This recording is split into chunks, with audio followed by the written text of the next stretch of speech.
کوردستان مەکۆی شۆڕشگێڕی و سەنگەری لەشکان نەهاتوو. لەوەتەی خەڵکی شۆڕشگێڕی کوردستانم ناسیوە. لاوە خوێنگێرم و ئازا و جەسوورەکانم لە مەیدانی خەبات و خۆراگریدا بنیوە. ئەوەندەی مێژووی خوێناوی و پڕ لە ڕەنج و سەم و مەینەت و ئازارم خوێن بێتەوە. هەمیشە وا تێگەیشتوم و ئەمان زانیوە قەد و دڵ نەبووین و گومانمان لا ساز نەبووە کە ئەم کوردستانە سەربەرزە هەمیشە مەکۆی شۆڕش و هەڵمەت و کۆڵنەدان بووە. مێژووی پڕ لە هەوراز و نشێوی مەکتەبی ئەزمموی تاڵ و شیرینی نەجات بووە. هەوێنی یەکگرتووی و پێشەنگایەتی و جەسارەت و فیداکاری و خۆڕاگری و چۆکدانەدان بووە. لاوە فیداکار و خوێنگێرم و ئازاکانی لە هەر سەردەمێکی خەباتی ئەم گەلەستەم لێکراوەدا بۆ گەیشتن بە سەربەستی و ئاسوودەیی و ئازادەگی پشو درێژ و خۆڕێک خەر و ژیر و خەباتکار بووە. لەبیرمانە لەم شۆڕشەی ژیناشدا لەم شۆڕشەی ژن ژیان ئازادیدا لەژێر ئەو هەمووە کوشتن و بڕین و سەرکوتەدا چۆن پێشاهەنگ و پێشڕەوی شەقام و مەیدان و زیندان بووە. شێوازەکانی خەباتی ئەم سەردەمەیان باش ناسیوە، لێزانانە و ژیرانە و ئازایەنە خۆیان بۆ تەیار و ساز کردووە. هەڵگری وەفاداری ئاڵای سووری خەباتکارانی شەقام و گیانبەختکردوانی ئەم ئامانج و ڕێگا و ڕێبازە بووە. هەمیشە سەنگەری لەشکان نەهاتووی بووی دژ بە داگیرکاری و سێدارە و زوڵم و ستەم. ئەمڕۆ کوردستان هەروەک جارانی تر سەربەرزانە و سەرکەوتوانە و یەکپارچە بەم مانگرتنە دژمنی دڕەندە و جەنایەتکار سەرشۆڕ و شەرمەزار دەکات. دەنگی کوژاوەی کوردستان ئەمڕۆ بڵاو بۆتەوە و زیاتریش بڵاو دەبێتەوە. ئەمڕۆ چوارشەممە سەی ڕێبەندان ئەو ڕۆژەیە کە هەموو بێدەنگیەکان دەبنە هاوارێکی بەرز دژ بە سەرکوت و سێدارە. مانگرتنی گشتی ئەمڕۆ وەڵامێکە بۆ کۆماری جنایەتکاری ئیسلامی لە سێدارەدانە دڵڕقەکانی و سەرکوتی خەڵکی ئازادی خواست. ئەم جوڵانەوە مەدەنیە نیشانی ئەدات کە کوردستان هێشتا زیندووە و هیچ کات لە بەرامبەری زوڵم و سریدانە نواندووە. ئەمڕۆ بە یەکگرتوویەوە بەداخستنی بازاڕەکان و چۆڵکردنی شەقامەکان نیشانی ئەدەن کە خەباتی ئێمە بۆ عەداڵەت و ڕزگاری هیچ کات ڕاناوەستێت. بەژی یەکگرتووی خەڵکی کوردستان، بژی خۆڕاگری شۆڕشگێڕانەی خەڵکی کوردستان. سڵاتان لێبێت و ئەم کاتتان باش بینەرانی خۆشەویستی تلویزیۆنی کۆمەڵە. زۆر خۆشحاڵم بە یارمەتی هاوڕانی هاوکارم ڕاستەوخۆ لە تلویزیۆنی کۆمەڵەوە لە خزمەتان لای. ئازیزان، بەنامەی ڕاستەوخۆی ئەمڕۆمان تایبەتە بە مانگرتنی گشتی سەی ڕێبەندان واتە ئەمڕۆ لە کوردستان. تا ئەو جێگەی کە ئێستامە هەواڵەکانمان بەدەستگەیشتووە لە شاری سنەی قارەمان، لە شاری مەریوان و لە شاری سەقەز راپۆرتمان بەدەستگەیشتووە کە ئەم سێ شارە هەر ئێستاکە لە مانگرتندا. ئێمە ئەمڕۆ لەم بەرنامە ڕاستەوخۆیەدا ڕۆماڵی هەموو ئەو راپۆرت و هەواڵانە دەکەین کە بەدەستمان دەگات. زۆر سپاسی ئەو ئازیزانە دەکەین، دەستخۆشیتان لێ دەکەین بۆ هەموو زەحمەتانی کە دەیکێشن و فیلمیان ناردووە و ئێمە ئاگادار دەکەن لە شارەکان و هیوادارین کە لە شارەکانی تریش هەرچی زووتر خەبەرەکانمان بەدەست بکات. ئێمە ئێستا لەم بەشەدا بەڕێز کاک مەحیە ئیرەجی ئەندامی کومیتەی ناوەندی کۆمەڵەمان لەگەڵدا دەبێت. کاک مەحیە ئەم کاتت باش، کاتێکتان باش باس و بەشداریتان. زۆر سپاس بۆ ئێوە و بۆ بینەرانی عزیز کاک ئەمیرجان. منیش لەلایەن خۆمەوە پیرۆزبایی یەکەم لە هەموو خەڵکی کوردستان بۆ بەڕێوەچوونی ئەو نمایشە عەزیمەی کە لە کوردستان دژ بە کۆماری ئیسلامی بەڕێوەچێت و هیوام ئەوەیە کە ئەو ڕۆژە ئەو ئاعترازە بە سەرکەوتن بچێتە پێشەوە و سەرکەوتوو بۆ هەموو کەس ئاوا دەخوازم. زۆر سپاس کاک مەحیە، بەخێر بێ. کاک مەحیە با لێرە پرسم گرنگی ئەم مانگرتنە لە چیدایەوە تا ئێستا کە من خۆشم پێشتر ئاماژەم پێکرد ئەم سێ شارە مەریوان و سەقز و سنا ئێستا لە مانگرتندان، بەڵام چاوەڕێی راپۆرتەکانی شارەکانی دیکەشین. گرنگی ئەم مانگرتنە لە چیدادەوە چ کاردانەوەیکی دەبێت بۆ خەڵک و تایبەتەن بۆ دەسەڵاتیش؟ طبعاً ئێوە بۆ خۆتان لە بەرنامەکانی پێشوویشتانە ئاماژەتان بە زۆر شتی گرنگ کرد کە بریتین لەوانە یەک ریزی خەڵکی کوردستان، خەڵکی کوردستان لە یەک ڕۆژە یەکگرتوو لەگەڵ هێزە سیاسیەکان پێکەوە بڕیارێک ئەدەن ئەو بڕیارە بۆ خۆی ئەو خۆی گرنگە ئەوە نیشانەداکە خەڵکی کوردستان یەکگرتووە دژ بە و سیاستانی کۆماری ئیسلامی ئەوە یەکێک لە گرنگیە زۆر زۆر تایبەتەکانی ئەو شۆڕشەیە و تایبەت ئەو مانگرتنەیە مەسلەیەکی تری ئەوەیە کە پێشتریش باس کرا کە پێش لەوەی دەوڵەت بڕیاری یا پێش لەوە حکومەکە ئیجرا بکرێت ئەو احتسابە یا ئەو مانگرتنە بەڕێوە چووە ئەوەش بۆ خۆی گرنگە کە هەلێسەوە خەبەرێک هاتووە نادام چەنێ خەبەرەکە لەلایەن ناوەندەکانی ترەوە تەیید کراوە یاننا ئەوەیە کە یەکێک لە حکومەکانی حکومی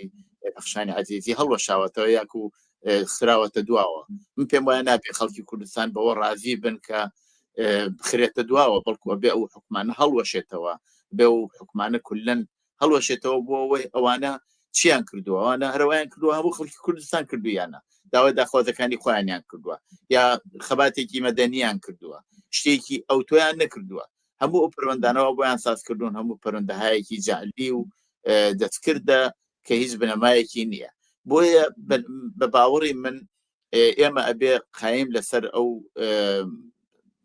داخوازیانی خۆمان ڕابوەستین ئەوە بە نەزەری من ئەوەش بۆ خۆی تایبەتێکی گرنگیەوەیە کە وردە وردە خەریکین لەو دەستکەوتەی وا ئەمانویست خەریکە نزیکە بینەوە ئەو بۆ خۆی جێگەی ڕەزامەندیە مەسلەیەکی تر ئەوەیە کە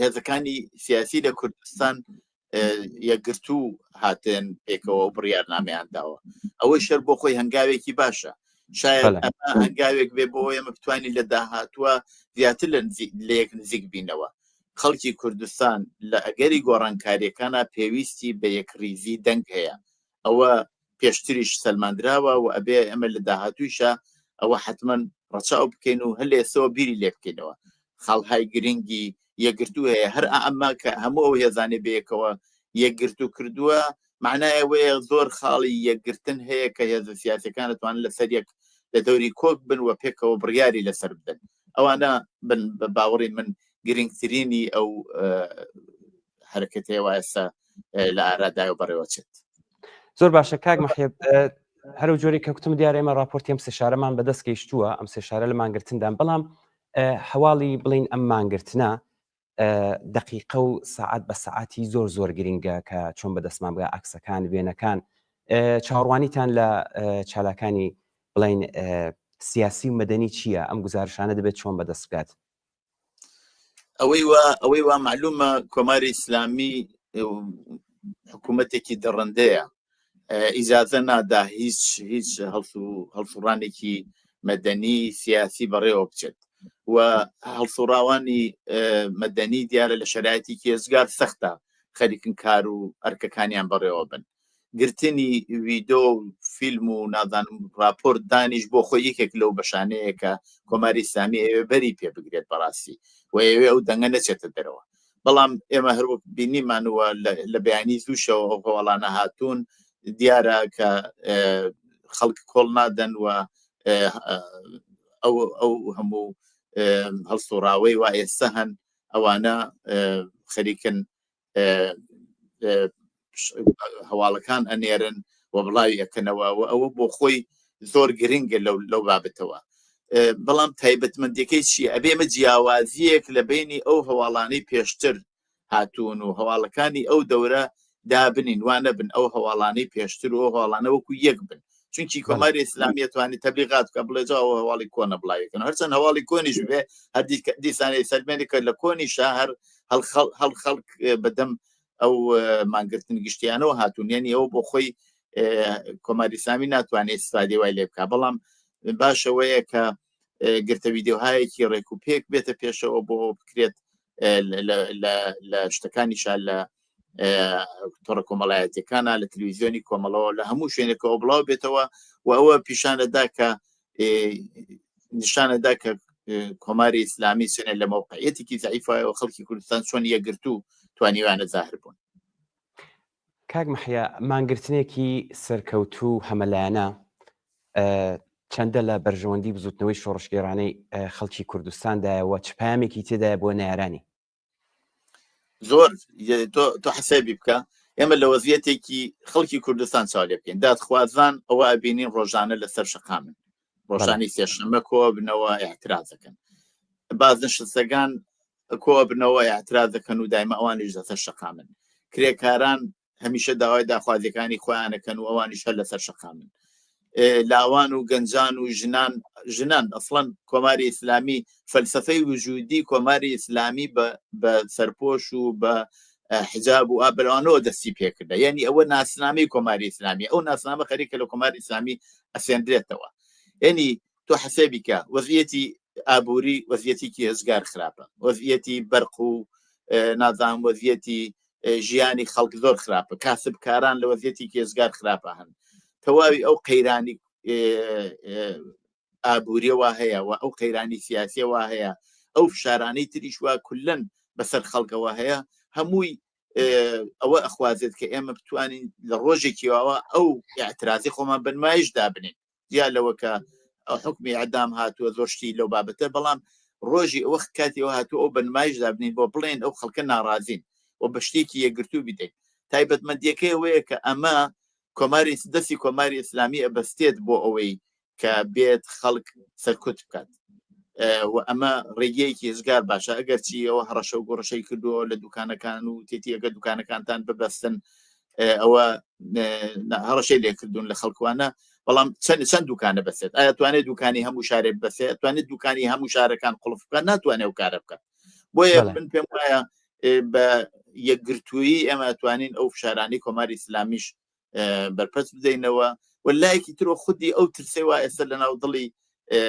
هێزەکانی کۆماری ئیسلامیان نیشتووە نیشانەی ئەو سەرکەوتنەیە تۆ تەسەوری بکە سەرقەبرانێک بووە بە هەڕەشەیەکی گەورە بۆ کۆماری ئیسلامی لە بەیانی ئەوڕۆ دەوروبەری سەرقەبرانی ئایچی دەوری گیراوە هێزێکی زۆریان لێکۆ کردوێتەوە ئەوە بۆ خۆی نیشانەوێت چ هەڕەشەیەک لەسەر کۆماری ئیسلامی چۆنەکرێ سەرقەبرانێ ببێ بە هێمایەکی ئاوا گەورە کۆماری ئیسلامی لی پترسێ هێزی لە دۆر کۆ بکاتەوە هەموو ئەمانە باوەڕی من نیشانەی ئەوەیە کە ئێمە ئامادەین بۆ ئەگەری گۆڕانکاریەکانەوە ئێمە ئامادەین کە لە بەیانی ڕۆژی گۆڕانکاریەکانە کە بتوانین شرایەتێکی باش بۆ کۆمەلگای خۆمان فراهم بکەین دەست بکەین بە دەوری یەکی شوین یەکگرتوین دەستمان لە دەست یەک ناوەوە بە نەزەری من ئەوە نیشانەهای زۆر باشی ئەو شرایەتەیە زۆر باشە کاک مەحیا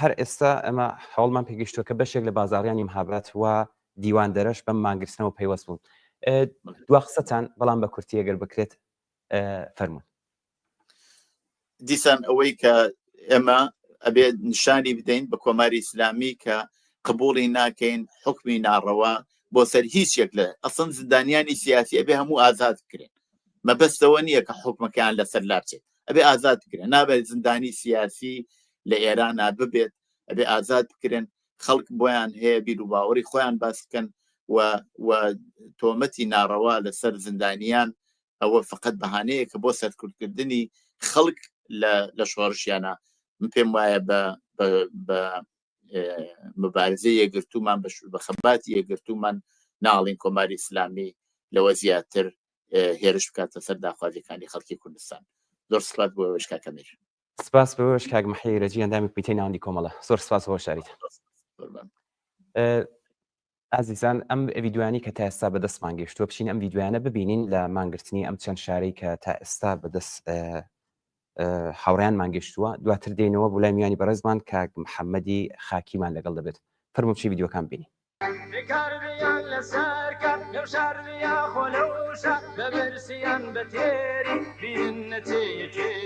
ببرسيان بتيري بيرنتي يجيتي يا بيرتو إلا بيبي أتاهز الزياديبي يا بيرتو إلا بيبي أتاهز الزياديبي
بەڵێ سپاس بۆ ئەو ئازانی کە زەحمەتیان کێشا و ڤیدیۆکانیان بەدەستێمە گەیاندووە. سپاس بۆ هاوڕانی تاقفەرمان و بەشی مونتاژیش. تا ئێستا ئاخرین خەبەرێک کە بەدەستمان گەیشتووە لە شاری سنە، لە شاری سەقز، لە شاری مەریوان مانگرتن بەڕێوە چووە. لە شاری سەقز ڕژیم مامورەکانی خستۆتە ناو بازارەوە دەیەوێت بە هەڕەشە و گوڕەشە دوکانەکان بە هاوڵاتیانی شاری سەقز بکاتەوە. بەشێک لە بازاڕیانی شاری مەهاباتیش بە مانگرتنەوە پێوەست بوون و خودی دیوان دەرەش. ئەمە ئاخرین راپۆرتەکە بەدەستمان گەیشتووە. لەم بەشەدا بەڕێز کاک محەممەد خاکی ڕۆژنامەوان و لێکۆڵەری سیاسیمان لەگەڵ دەبێت. کاک محەممەد ئەم کاتت باش، زۆر سپاس دەکەین بۆی کە بەشدار بوون. ڕۆژتان باش کاکە میرگیان، زۆر سپاس بۆ داوەتەکەتان. سڵاوم هەیە بۆ هەموو بینەران و بیسەرانی تەلەڤیزیۆنی کۆمەڵە هەروە بۆ هاوکارانی بەڕێستان. زۆر سپاس دەکەم کاک محەممەد. پێشەوەی کە بینە سەر ئەم هەڕەشەکردنەی ڕژیم کە شتێکی نامۆنیەوە زۆر جار هەرە و کارەشی کردووە، بەڵام پێم باشە لە پێشدا لەسەر گرنگی ئەم مانگرتنە قسەمان بۆ بکەی. گرنگی ئەم مانگرتنە لە چیدایەوە، چ پامێکی هەیە، چ کاردانەوەیکی لەناو خەڵکیش دەبێت؟ لە زۆر بابەتەوە ئێمە دەتوانین لەسەر گرنگی ئەم مانگرتنە هیوادارم بە سەرکەوتنێکی زۆر باش لە هەر چوار پارێزگای کوردستان بشێتە پێشێ، ئەتوانین باسکەین وەختی هەواڵەکان گشتی بێتەوەوانە ئیمکانی لێکدانەوەیەکی زۆر چڕۆپرتری هەیە.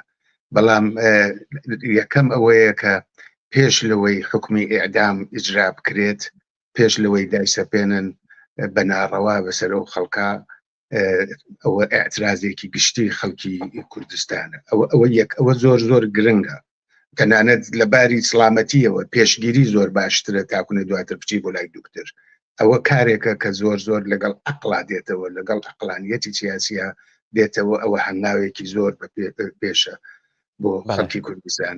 دووهەمیشەوەیە کە کۆدەنگیەکەیە هەموو حیزبەکان بە کوردستان وڵاتێکی هەمە ڕەنگە، هەمە چەشنە، هەموو جۆر بیرروڕایەکی تایە، لە چەپ و هەتاکوونێ ڕاز لە میانەوە هەموو کەسێک هەن.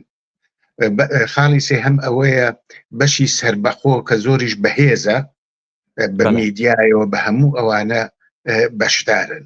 خاڵی چوارمی ئەوەیە کە لە هەموو دنیا بەهۆی ئەوە کە خەڵکی کورد لە تاراوگە زۆرن بە هەموو زوانەکان بڵاو بووەتەوە. لە هەموو کەسێک ئەوەی کە ئاگدار بێ، پێویست بێ ئاگدار بێ، ئاگدار بووە، یا بە تەزاوراتێ، یا بە میتینگێ، یا بە ئیمەیلێ، یا بە تویتر، ئیکسێک، بە هەر شتێکەوەوانە.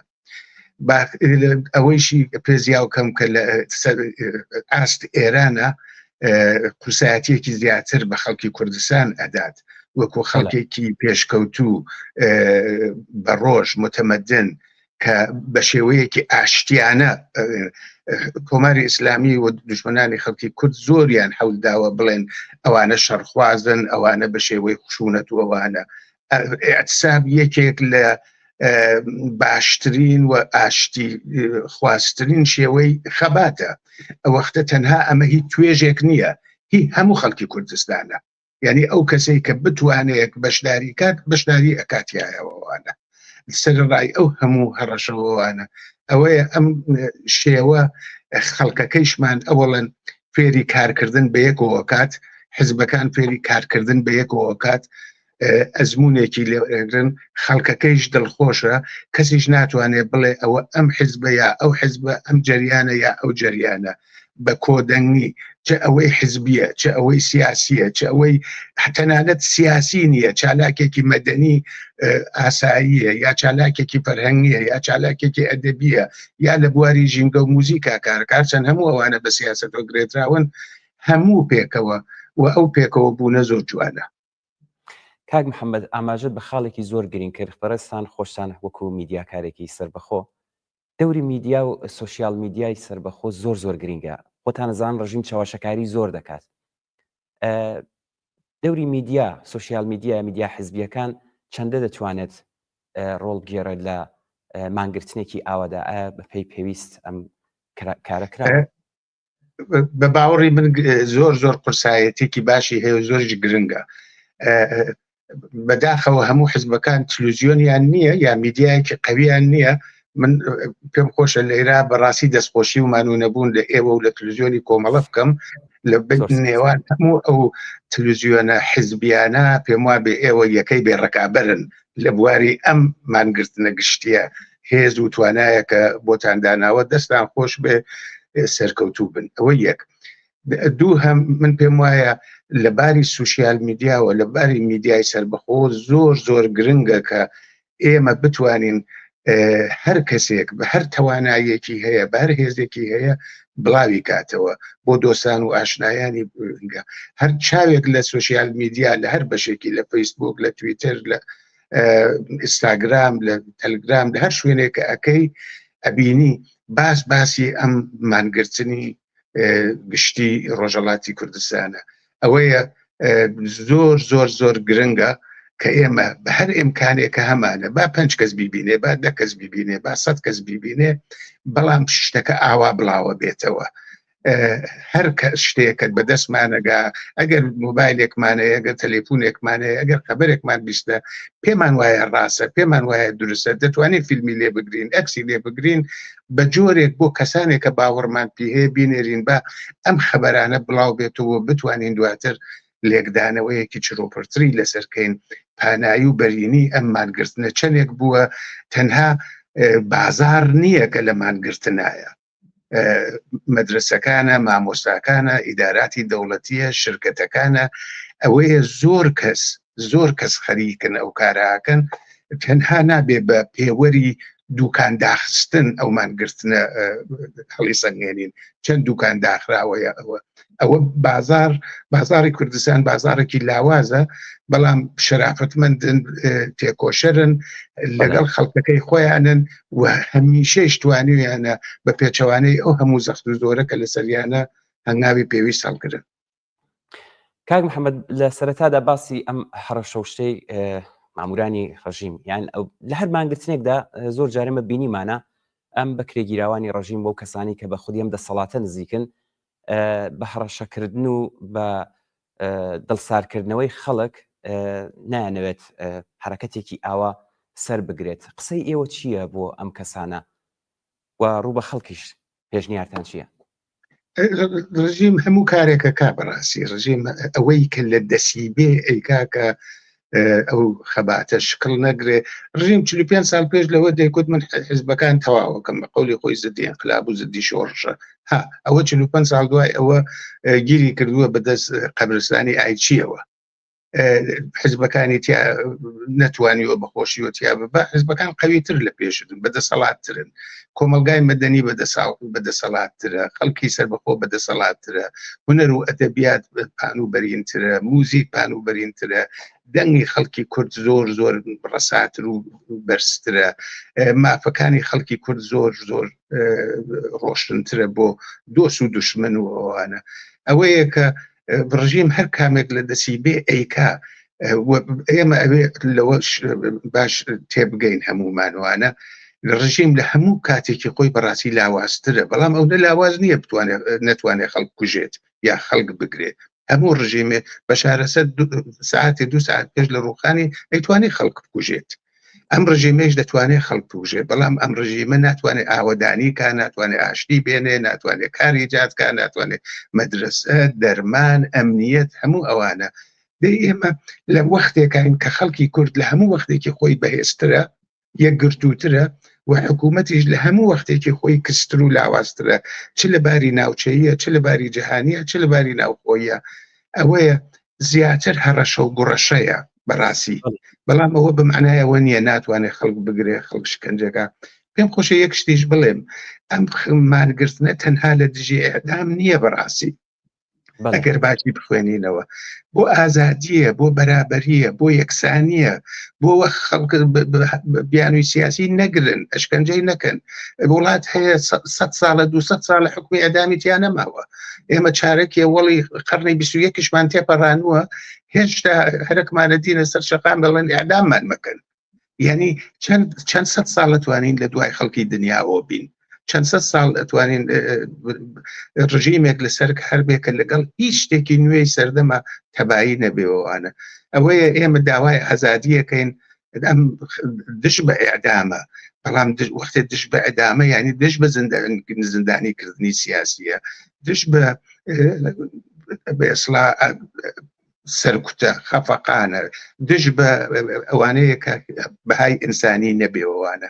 ئەوەیە کە ئێمە سەرفرازین خەڵکی کورد بەڕاستی سەرمان بەرز ڕاگرین بە ملەتێکی ڕێکخراو، بە ملەتێکی سیاسی، بە ملەتێکە لە مافەکانی خۆی لە هەر چوار پارچە تا ئەو جێی کە بۆی کراوە خەباتی کردووە بۆ گەیشتن بە ئازادی بەهایشی داوە. کاک محەممەد، کەسایەتیەکان دەتوانن دەورێکی زۆر گرنگ بگێڕن بۆ هەموو بابەتێگانی ئەگەستا بڵین لە بابەت بڵین ئەم مانگرتنەشدا دیارە بۆ کاری ڕێکخراوی جەماوەری زۆر تاثیر گوزارن. ئێوە خوێندنەوەتان چییە و پێشنیاریشتان چییە؟ من پێم وایە خەڵکی کورد چەندین جۆر چەکی هەیە. چەکێکی حزبەکانە، چەکێکی کەسایەتی سەربەخۆکانە، چەکێکی NGOکان و ڕێکخراوە مەدەنیەکانە، چەکێکی هونەرمەندە، شاعرە، وەکیلی شەرافەتمەندە، نووسەرە، ئەوانەی کاری ژینگاکەن. دەبێ هەموو ئەو چەکانەی، هەموو ئەو هێزانەی، هەموو ئەوانەی بێرێتە قزمەت ئەوەی کە زووتر و بەکەم هەزینەتر بگا بە ڕزگاری. ئەوەیە کە خەڵکی سەربەخۆ لە هیچ وڵاتێکە هەموو کەسێک حزبی نین، لە هیچ وڵاتێکە هەموو شتەکان لای حزب نییە، یا لە هیچ وڵاتێکی دموکراتیکان نییە حزب نەتوانێت کارکە و حزب ئەندامی نەبێ و حزبیش هێزی نەبێ. وانە ئەوەیە ئێمە بەیەکۆ جوانین، چ ئەوەی حزبیە، چ ئەوەی غێری حزبیە، چ ئەوەی تەنانەت سیاسیە، ئەوەیشی سیاسی نییە، ئەوەیشی کە سیاسی نەبێ بەو معنە کە بڵێ من سیاسی نیم. خۆ ژیانێکی ئینسانی ئەوێت، خۆ نایەوێ منداڵەکەی کەوێتە زیندان، خۆ نایەوێ براو باوکو دایکی کەوێتە زیندان، خۆ نایەوێ دۆست و خزم و ئاشنا و هاوسەی ئێعدام بکرێ. ئەوەیە ئێمە چ سەربەخۆ بین، چ سەربەخۆ نەبین، چ حزبی بین، چ یەک خاست و داواکاریمان هەیە کە ئێمە ژیانێکی ئینسانیمانە بێت، دەمانەوێت بە مافە ئینسانیەکانی خۆمان، بە مافی مرۆڤ، بە مافی نەتەوایەتی خۆمان بگەین. زۆر باشە. بە کورتی دوا قسەتان چییە ڕوو بە کۆمەڵانی خەڵکی ڕۆژهەڵاتی کوردستان؟ من داواکەم بە بەشی خۆم لە هەموو حیزبەکان، لە هەموو ڕێکخراوەکان، لە هەموو ئەو کەسانەی کە دەنگی ئێمە بیسن، تا ئەو جێی کە ئیمکانی هەیە هێزی خۆیان بخەنە سەر بە ئەسڵا پیرۆزی ئەم مانگرتنە. هەرەکمە یەک شت بڵێمەوە، تەنها ئیمزاکردنی بەیانیەک کافی نییە، دەبێ کاریشی بۆ بکەین بۆ سەرکەوتنەکە، بە تەلەڤیزیۆنمان، بە کادرەکانمان، بە هەڵسوڕاوانمان، بە هەموو ئەوانە. ئەوە شتێکمان ئیمزا کردووە بچینەوە لە ماڵە دابنیشین تەواو ناکە. هەروەکو ئەو تەلەڤیزیۆنەی ئێوە بە هێزێکی زۆرەوە، بە دڵسۆزیەکی زۆرەوە هاتووەتە پشتی ئێمەش دانەدانەمان پێویستە بۆ سەرکەوتنی ئەو مانگرتنەوە، بۆ سەرکەوتنی خەڵکی کوردستان ئەوەی لە دەستمان بێ درێغی نەکەین. زۆر سپاس بۆ بەڕێز کاک محەممەد خاکی ڕۆژنامەوان و لێکۆڵەری سیاسی. سپاس بۆ بەشداریتان. بەڵێ ئازیزان، دووبارە دەچین ئەم ڤیدیوانی کە بەدەستمان گەیشتووە لەم چەند شارە، ئەمانە ببینەوە، دواتر دێنەوە خزمەتە.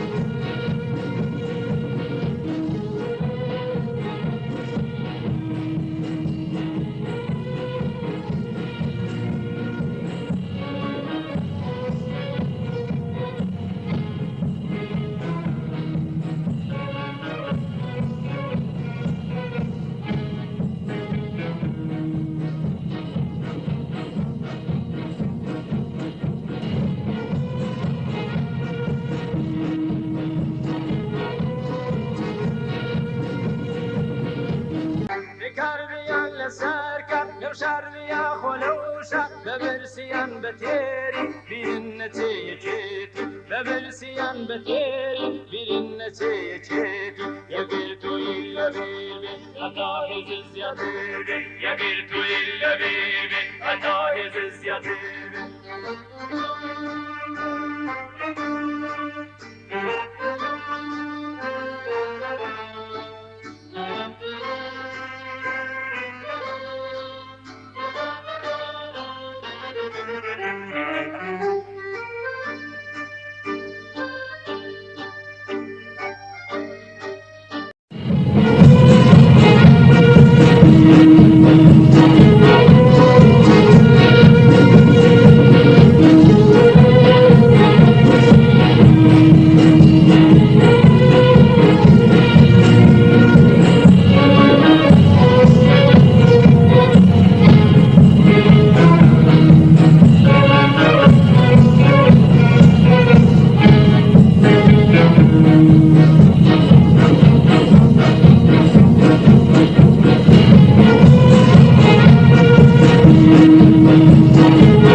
همه فریب و فتنه ها.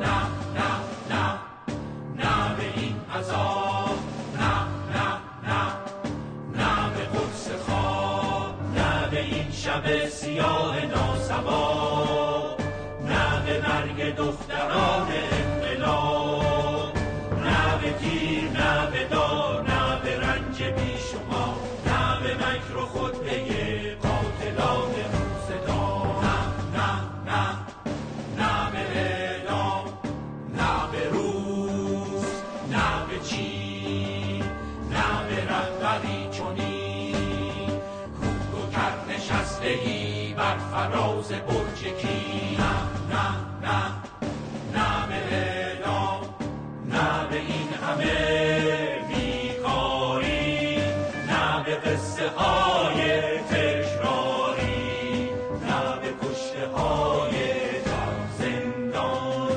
نه به اعتراف اجباری. نه نه نه نه به اعدام، نه به این همه ناکامی، نه به این همه بدنامی، نه به این حکومت کودک کش، نه به جمهوری اسلامی. نه نه نه نه به اعدام، نه نه نه نه به این نظام. بکردیان لسر کرد گوشردیا خلوشا ببرسیان بتیری بیرن نتی چیتی، ببرسیان بتیری بیرن نتی چیتی. یگیر تو ایلا بیبی حتا هز زیادیبی، یگیر تو ایلا بیبی حتا هز زیادیبی.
ڕێز و سڵاو بۆ ئێوە بینەرانی خۆشەویستی تەلەڤیزیۆنی کۆمەڵە زۆر خۆشحاڵم کە بە یارمەتی هاوڕێیانم هاینا خزمەتتانە لەگەڵ ئەمیرە.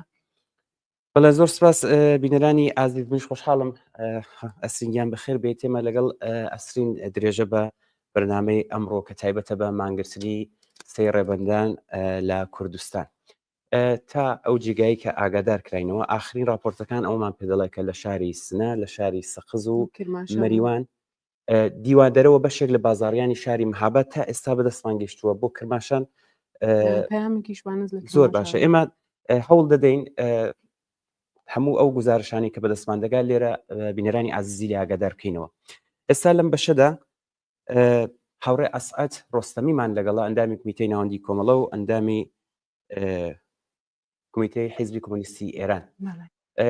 کاک ئەسعەد سڵاو لەبێت، ئەم کاتەش باش، زۆر بەخێر بێت. بۆ ئێوە بینەرانی تەلەڤیزیۆنی کۆمەڵە ئەم کاتتان باش. زۆر سپاس دەکەین کاک ئەسعەد، زۆر خۆشحاڵ بووین. زۆر سپاس بۆ ئێوە. کاک ئەسعەد، وەکو پرسیاری ئەوەڵ گەرەکمە لێتان پرسم کە گرنگی ئەم مانگرتنە لە چیدایە؟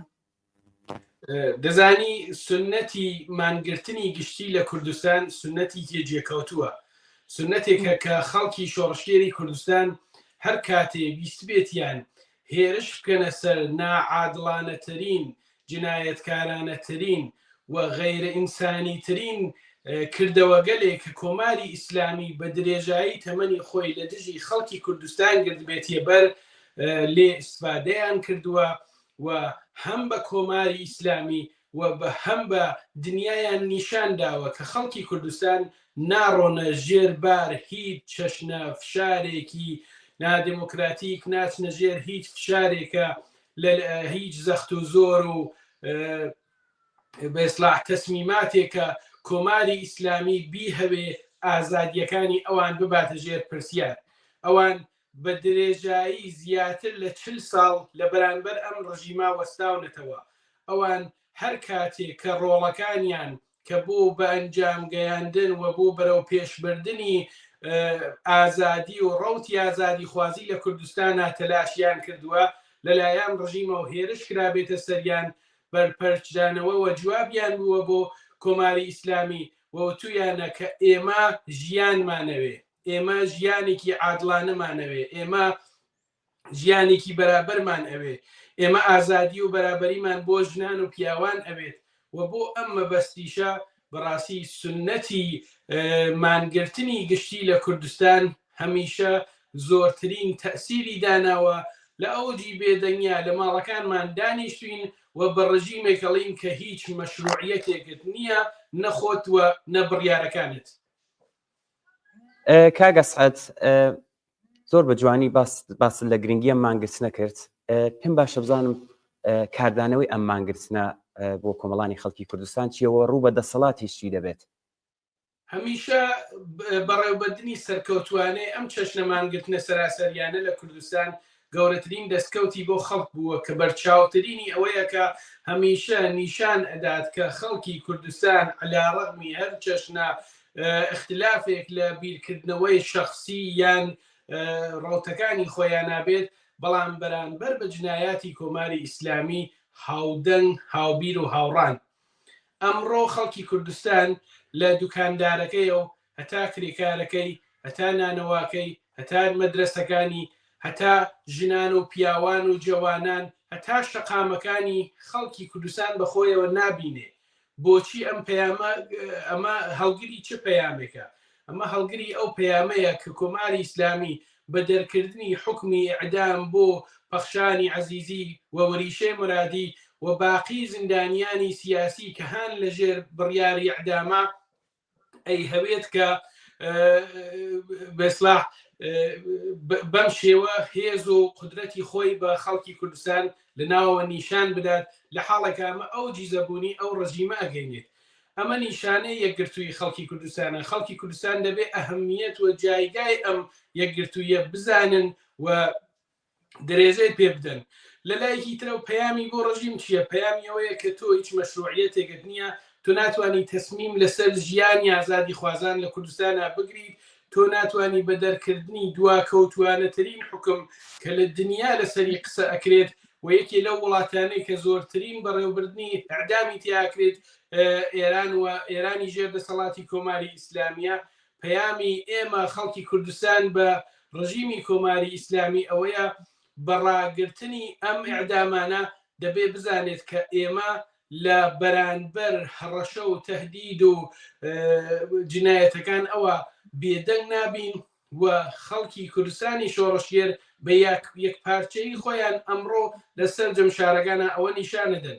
خۆتان ئاماژەتان پێدا سنە، دیواندەرە، مەریوان، سەقز و کامیاران و بەشێکی بەرچاو لە شارەدیەکان و دێهاتەکانی کوردستان ئەمڕۆ بە فراخانی ئەحزابی سیاسی و ڕێکخراوە مەدەنیەکان و خەڵکی کوردستان لە ماڵەکانیانە ماونەتەوە و ئەمە هەڵگری گەورەترین پەیامە عەلاڕەغمی ئەوەی کە لەوانەیە لە ژێر بایکوتی خەبەری لە کاناڵگەلێکا بێت لە دەرەوەی وڵات کە من بینیم یەکی لەو کاناڵانە دەڵێ ئەوە لە درێژەی فعالیەتی نەهێشتنی ئیعدامە هەستکە تەسمیمێکی وا ئەگیرێت. نەخێر ئەوە بەهۆی تەئسیری ڕاستەوخۆی یەکگرتووی خەڵکی کوردستان و هەستکە جمهوری ئیسلامی دەبێ متەوەجه بێت خەڵکی کوردستان تووڕەیە، خەڵکی کوردستان ناڕازیە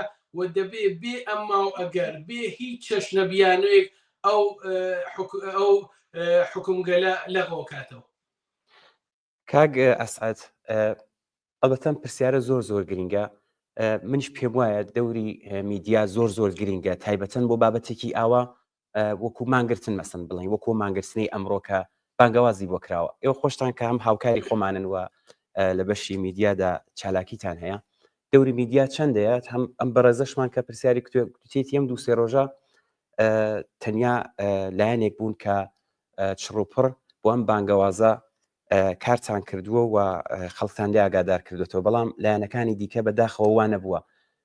دەوری میدیا ئێوە چۆن خوێندنەوەی بۆ دەکەن؟ تا چەندە تەسیری هەیە؟ سۆشیال میدیا، میدیای حیزبی، هەمووی ئەمانە لە حاڵی حازرە با تەوەجۆ بۆ داپڵۆسێنەری و بۆ جنایەتانەی کە ڕژیمی کۆماری ئیسلامی ئەیکات و پۆزیسیۆنی خەڵکی کوردستان و پۆزیسیۆنی ڕاستەقینەوە لە سەرخەتی خەڵکی کوردستان یەکێ لە گرنگترین ڕێگاکانیان بۆ ئەرتباطگرتن لەگەڵ خەڵک میدیاکانیانە کە ئەمڕۆ بە خۆشحاڵیەوە هەموو جەریاناتی سیاسی و ئۆپۆزیسیۆن تەلەڤیزیۆن و تۆڕە کۆمەڵایەتیەکانی خۆیانیان هەیە، ڕادیۆیان هەیە، نواوەسان ئیمکاناتیان هەیە. وەگەڕنەخستنی سانیە بە سانیە کاری ئەم میدیا تەبلیغی گەلە بۆ بەسەر ئەنجام گەیاندن و بەسەرکەوتن گەیاندنی مانگرتنی گشتی لە کوردستان وەگەڕخستنی ئەرکێکی زۆر گرنگ و هەنووکەیە. دەبێ هەموو ئەو میدیاگەلە بزانن کە سەرکەوتنی خەڵکی کوردستان سەرکەوتنی ئەوانە، بەرەو پێشچوونی مبارزاتی خەڵکی کوردستان بەرەو پێشچوونی مبارزاتی ئەوانە. بێدەنگبوون یا ئستفادەکردن لە تەنانەت یەک چرکەی ڕاگەیاندنەکانیان بە مەوزوعێک بێجگە لە مەوزوعی مانگرتنی گشتی لە کوردستان بە باوەڕی من زربەیان لێ ئەدات. ئەمە بە قۆڵ فارسی دەڵێ ئەمە تونندپیچێکە. لەم تونندپیچە ئەگەر نەزانی بە چ شێوەیەک مدیریەتی کاری ڕاگەیاندنی خۆت بکەیت سیقەت نامێنێ، تەسیرت نامێنێ.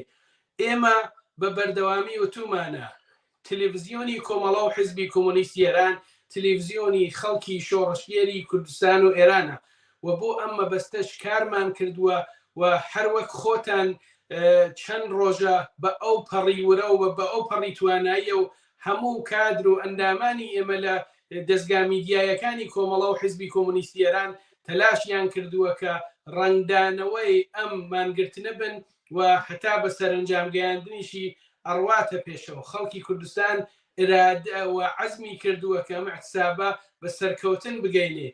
داوا لە هەموو ئەو کەسانە ئەکەم کە تەنانەت پەیجێکی شەخسیان هەیە کە 100 نەفەر تیا فاڵۆڤەریان است، تەنانەت هەر ڕێگەیەکیان هەیە بۆ ئەوەی کە دەنگدانەوەی مانگرتنی گشتی کوردستان بن ئەو ئەرکە ئینسانیە بخەنە سەرشانی خۆیان و بۆ ئەم مەبەستە هەستن و کاری بۆ بکەن.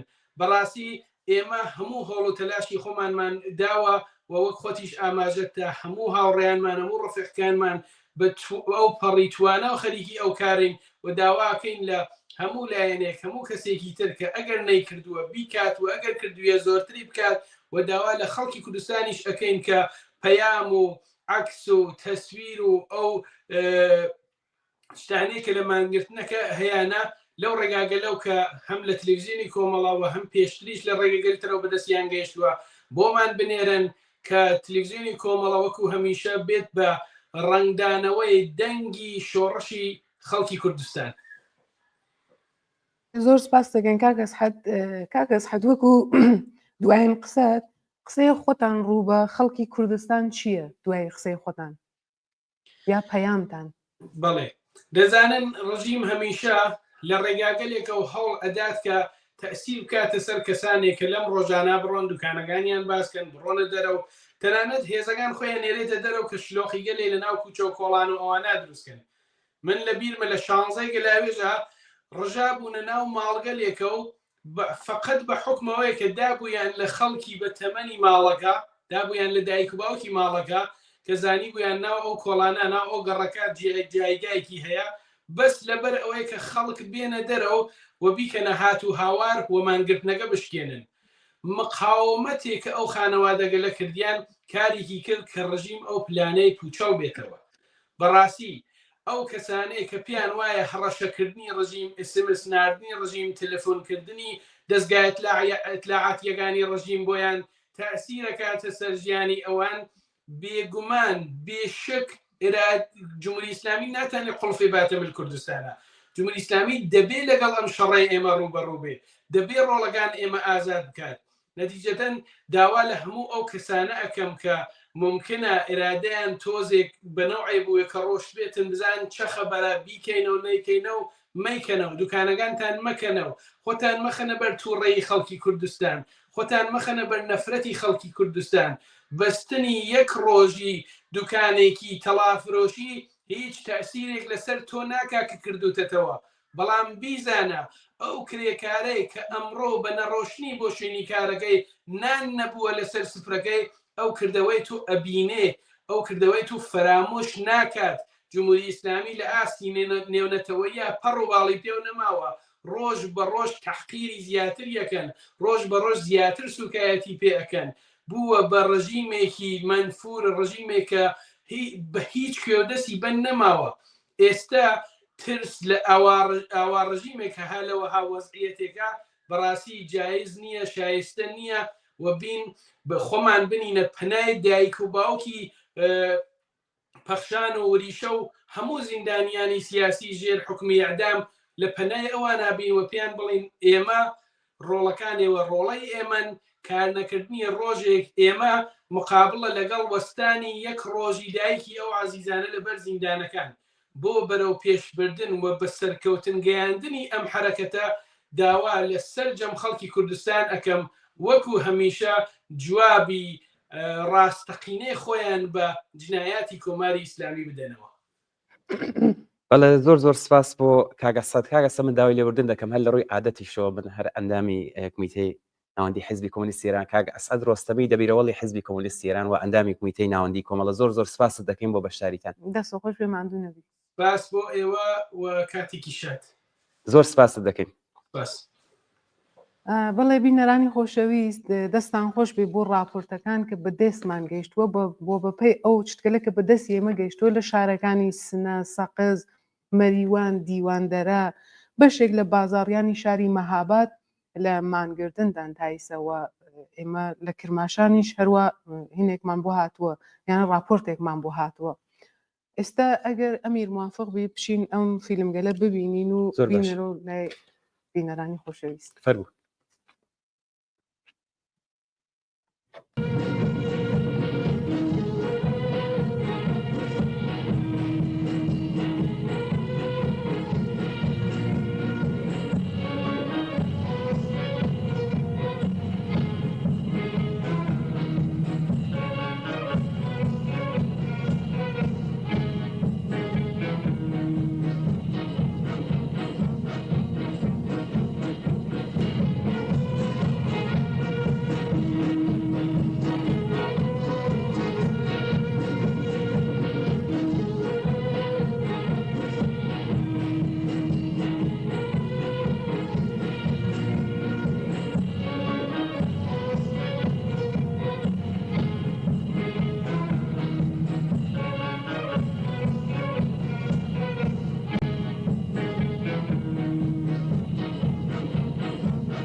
کردیان لسرکا نوشاردیا خلوشا ببرسیان بتیری بیرن نتیجتی ببرسیان بتیری بیرن نتیجتی یگیر تو ایلا بیبی حتا هز زیادیبی یگیر تو ایلا بیبی حتا هز زیادیبی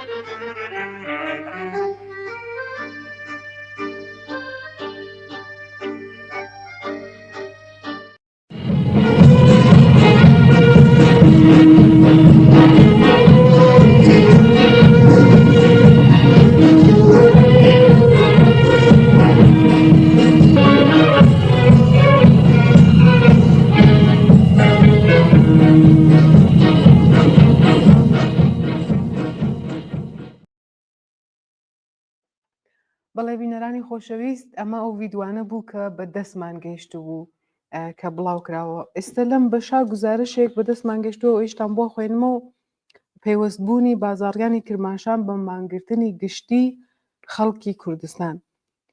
بازاڕیانی کرماشان وێ ڕێ هەڕەشەی ناوەندە ئەمنیەتیەکان دوکانەکانیان داخستووە و بە شێوەیەکی بەرین پێوەست بوون بە مانگرتنی گشتی خەڵکی کوردستان تش بە سێدارەدانی پاخشان و وریشەی مرادی.